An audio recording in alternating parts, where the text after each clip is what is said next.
The reason why this has created such a conspiracy is because so many things don't make sense about it, and the government hasn't seen fit to explain any of the things that don't add up. In 2019, Epstein died in jail while awaiting trial in New York. Authorities have said he killed himself, but many people suspect foul play, and not just MAGA diehards. Julie, you said you're not sure it was suicide. I'd love to know why. And Donnie, tell us what this was the big center of all of it, right? This unusual death in custody. Tell us, what do MAGA conspiracy theorists say really happened in jail, and what would it take to put this story to rest? Obviously, releasing videotape in a hallway in the jail with 3 minutes edited out isn't going to cut it. This is what Wired reported. So first you, Julie, talk about this, because this is really, this sort of turbocharged everything. Obviously, how he died in custody. Well, the reason why this has created such a conspiracy is because so many things don't make sense about it, and the government hasn't seen fit to explain any of the things that don't add up. I mean, you have Epstein was allegedly on suicide watch to begin with, so they take him out of suicide watch, and they're supposed to put him in a cell with a cellmate, and the cellmate is mysteriously gone. So that whole situation seems odd. They need to leave him alone.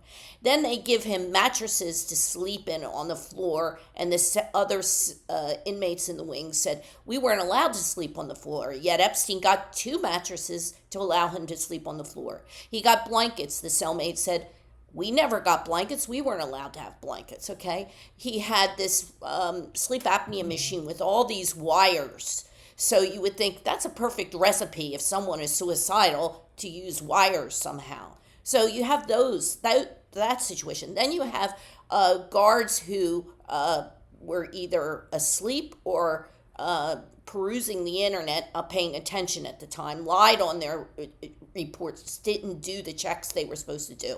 Then you have virtually every camera in that whole area didn't work. They worked on real time, but they did not record. Only one in that whole area recorded, and that was not in the wing that shows his jail. After he's found, instead of treating it like a potential crime scene or suspicious death, trust me, these people are told, here's the protocol when you find somebody. You know, this isn't the first time people have tried to commit suicide or hung themselves in these jails. So there's a protocol you follow. They didn't follow any of those protocol. They take them out.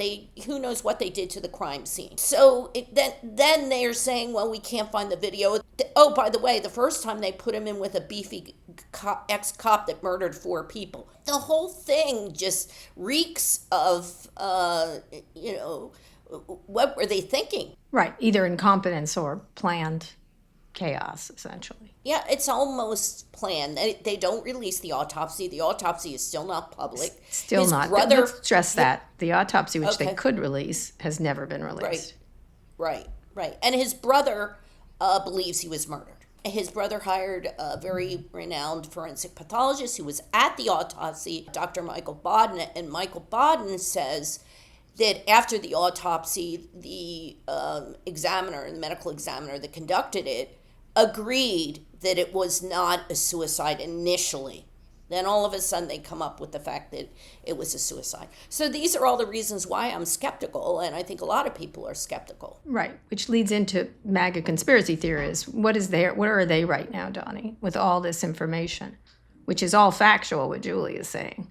Absolutely. And look, again, you don't have to be in MAGA, right? I mean, I think that the quote unquote rational pushback on all of these questions is a lot of people will say, well, a lot of this stuff looks terribly suspicious, but then we forget about how incompetent a lot of institutions are, or guards are, or cameras and all that. However, I will say that, and I think this is where we don't do ourselves any favors in media, in that sort of within establishment media, and my colleagues don't like when I say that, I think, but there is this sort of reverence, right, a trust for institutions, And a lot of that comes because you have sources within these institutions, whether it's government, whether it's intelligence agencies, whatever.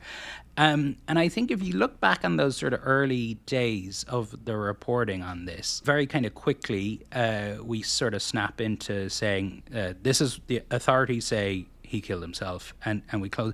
And that kind of that reminds me a little bit of the attitude back in 2020 about the COVID lab leak theory, where, of course, there was a lot of conspiracy theorists pushing all sort of crazy stuff. But people kind of fell into that trap where just because Trump said it, or just because Alex Jones said it, or just therefore it must be wrong. And I do think, like, as an industry, we need to be able to linger a bit longer. I mean, government institutions lie all the time. I mean, like the Iraq War, everything, whatever you want to pick yourself. So I think, firstly, it is just like we as an industry, and if we want to regain people's trust, we need to be comfortable saying, okay, this is what the authorities are saying, but as Julie outlined, here's all the questions. Half a dozen things, and Julie didn't even get to the videotape. Right? Exactly. And I mean, and look, to be fair, I think a lot of my colleagues do that, but just the general overall, when you see the headlines, etc. And then look, when it comes to the MAGA side of things, I mean, the incredible thing with the time we're living in is you got Kash Patel and Dan Bongino as head of the FBI and deputy director of the FBI. For folks who maybe don't know their background as much, they were both basically influencers for the past couple of years on social media, both of whom really heavily, leaning into the idea that Epstein didn't kill himself.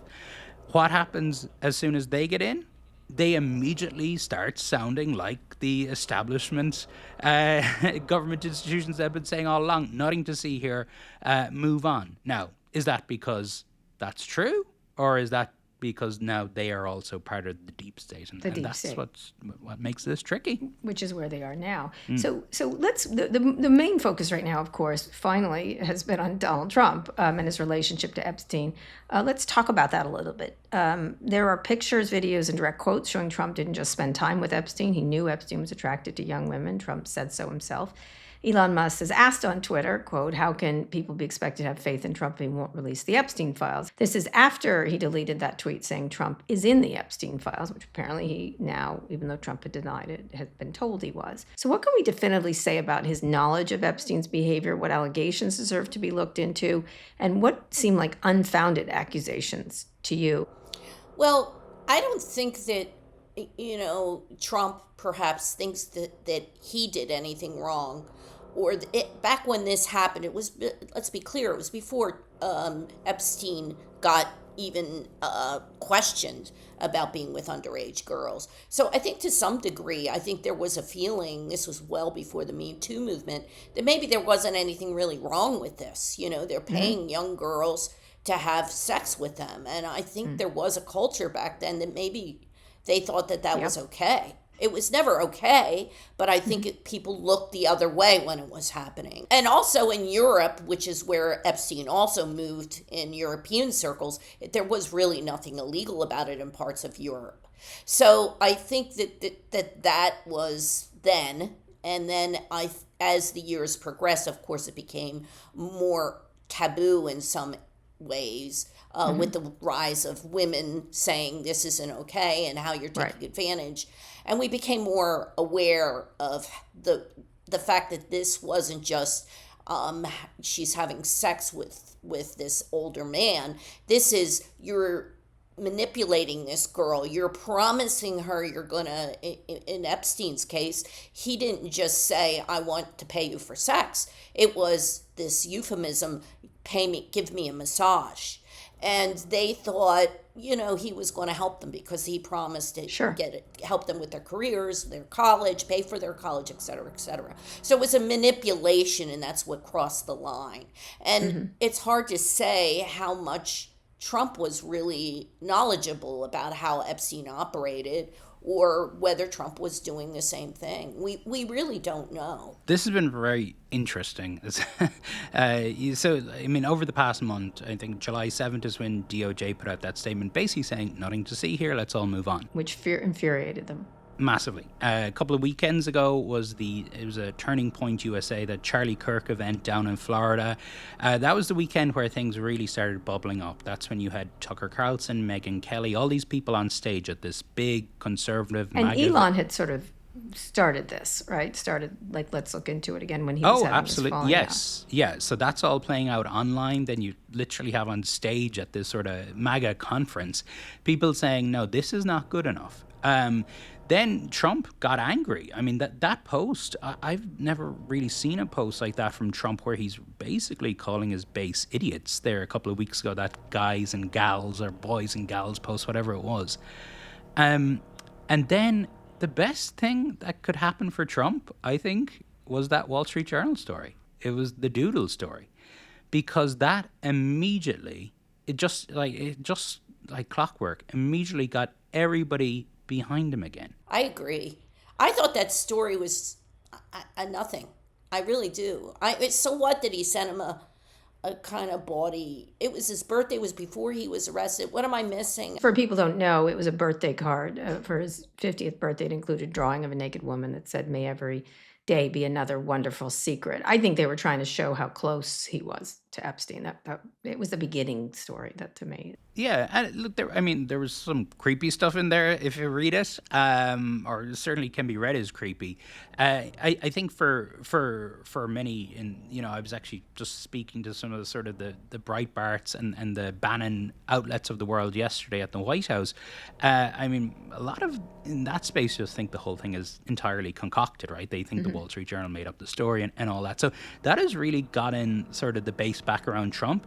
Now he has put out this stuff about Obama and Russia, which we see so far where there's no smoking gun there, but that's creating a bit of a distraction. And also he's, all these things about we're going to go to talk to Maxwell in prison and things. So that's keeping them, happy for now, I think. But I think what we've seen with the MAGA base in this Trump second term is that they're not afraid to call him out and sort of blow Trump up in the way they might not have been heard. So, if there's not more developments in this substantial by the end of the summer, I think we're going to start hearing a lot more about this. So I don't think this is going away one way or the other.